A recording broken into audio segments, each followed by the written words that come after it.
Story 2 In-Laws. The story goes that once upon a time, at the foot of Lao Sun Mountain, there was a house in which 3 people lived together day after day. A couple and a young child. One day the son missed school and felt extremely depressed at home, so he told his parents, "I have to go." When the parents heard it, they thought, and quote, "My child is not young anymore. We should let him go out and play a little," and quote. So they agreed. The next day, at dawn, the son left home and went up the mountain. On the way, he saw all new scenes, strange mountains, green pine trees, clear streams, etc. He was just going to see the scenery when he accidentally got lost in the cave of a huge mountain. All he saw on both sides of the mountain slope were trees that were too tall and large, with unusually bright flowers and green grass growing so densely.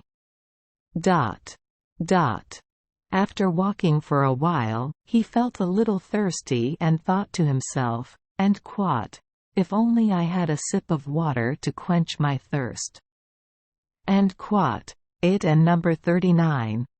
Too bad to be thirsty. And quote. I looked down and sure enough, a round, gurgling puddle of water appeared before my eyes. The water in the new puddle is so clear and cool that you can even see people and number 39's silhouettes. He sat down to drink water. Taking the first sip feels cool in your mouth, taking the second sip makes your whole body feel refreshed, and when you take the third sip, all your thirst and fatigue are gone. He set off again and moved forward. Soon he felt hungry and thought to himself, and quote, "If only I could eat a little something, it would be nice." And quote. As soon as this thought appeared, in the crack of the rock in front of us grew a white mustard plant, green on the outside, white on the inside, young and shiny. This white cabbage looks both pleasing to the eye and easy to crave. He ran over and quickly spit it up and eat it. When you eat the first bite, your mouth feels sweet and fragrant. When you eat the second bite, your body feels light, and your stomach feels full and empty. He moved forward again, looking at the mountain as he walked. He saw that the mountain was greener than before, the water was bluer than before. On the cliff behind the mountain in front of him grew a peach tree filled with fruits on one side, green on the other. Red, very big. He looked at the peaches and thought to himself, and quote, "It would be great if I could eat a few peaches," and quote. Coming closer, he was about to raise his hand to pick, but he thought, and quote, "Stealing other people and number 39's wealth would be embarrassing if people saw it," and quote. "My stomach thinks so, but I really crave too much." He looked around, then reached up to the peach tree and picked a huge fruit. He took small bites and ate it very slowly. While eating delicious peaches, he looked at the mountains and scenery and saw that on the northern slope of the mountain was an attic hidden in a curtain of green trees and flowers. He thought, and quote, "Whose house is this? It and number 39's so beautiful. Wooden and hash 39. It be great if I could go in and see," and quote. Just then, I suddenly heard a and quote, creaking and quote, sound and the upstairs door opened. Coming out from the big door was a beautiful girl wearing a red brocade shirt and yellow pants. The girl carried a long, small green bamboo stick on her shoulder, and in her hand she carried a basket made of white willow branches, gently waving it down the stone steps towards the peach tree. Suddenly she saw a scholar on the side of the road and opened his mouth to ask, "Did you steal a peach from us?" The guy was very surprised, thinking, and quat. I ate all the peaches before she left the door. How did she know I ate a peach? It and number 39. Truly a fairyland and quat. Then he shyly bowed to the girl and said, and quat. Yes. And quat. The girl didn't and hash 39. Say anything after listening, just raised the bamboo pole, lowered the willow, and picked the peaches. After a while, the girl said again, you and number 39. Re the one who eats peaches in our house, so why Don and number 39?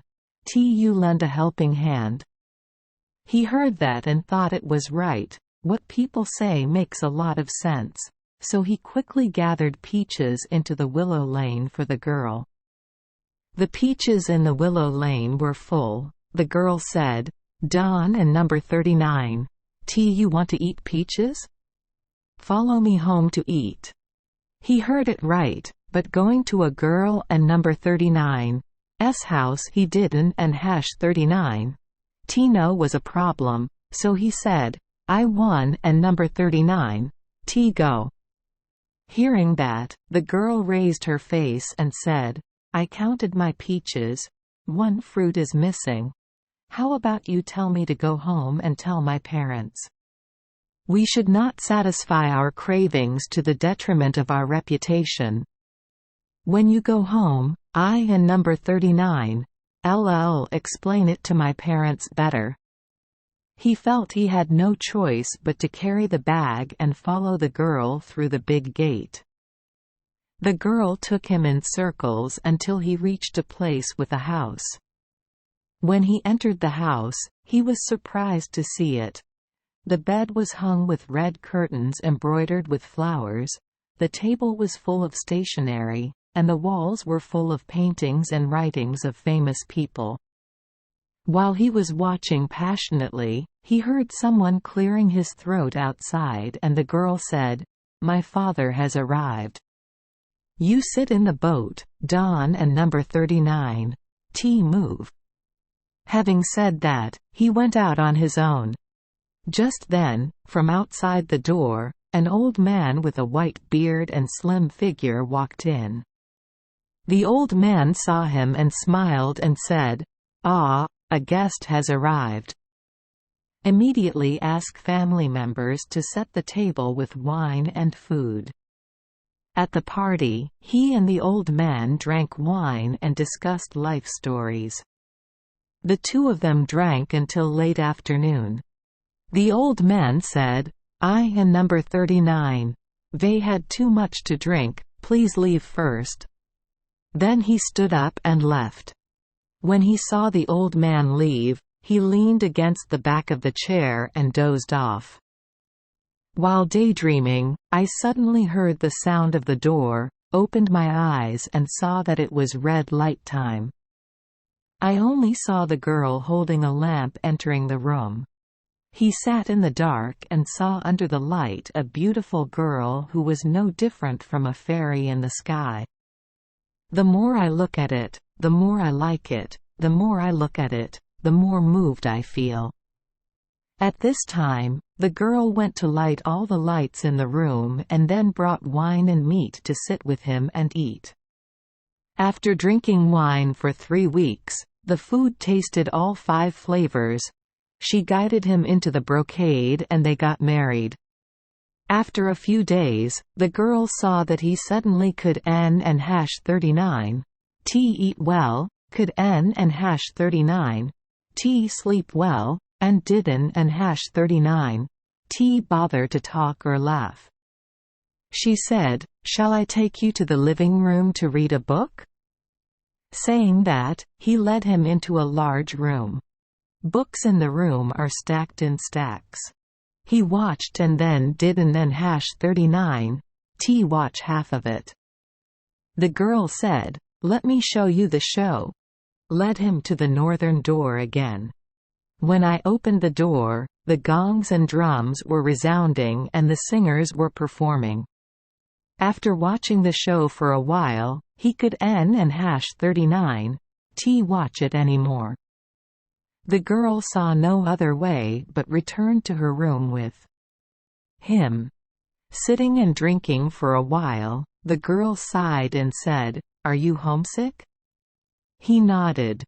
The girl then said, "If you are willing to go home and see what happens and then return here on time, I will take you home." He replied, "I returned to visit my parents at home for exactly 3 days until the 5th day and then came back here." The girl replied, "Okay." Then immediately packed some luggage for him, sent him off to the mountain gate, pointed the way down the mountain and said, "In 3 days I will be here to pick you up. Please Don and number 39. Be disloyal." After saying that, the girl turned around and was nowhere to be seen. He followed the road down the mountain for a while until he reached the house. When my parents saw him coming home, they saw that he was bringing with him enough precious things to last the whole family for a lifetime, which was both strange and scary. 3 days passed, and on the 5th day, he told his parents, "I have to go." Parents said, "Why do you have to go? Do you have family outside?" He replied, "Today she is waiting to pick you up at the mountain gate." The parents heard that their son was married outside, so they just said, "Then go away." But Don and number 39 forget the day you come home to visit again. Every year, on this day, he returned home to visit his parents, brought food for them, and then after 3 days, on the 5th day, he left again. When his parents passed away, he never returned home. People in the village said he was being cocooned by his family. Trong Zan Tien, collected and edited by Vong Tai Tiep, compiled by Kim Dao, translated by PTS. La Duy Lan, Tears of the Fox. Thank you for joining us for today's fairy tale. We hope these stories bring joy and meaning to your day. If you love our channel, please hit the subscribe button so you won't miss any exciting tales. Wishing you a good night and sweet dreams. See you in the next story.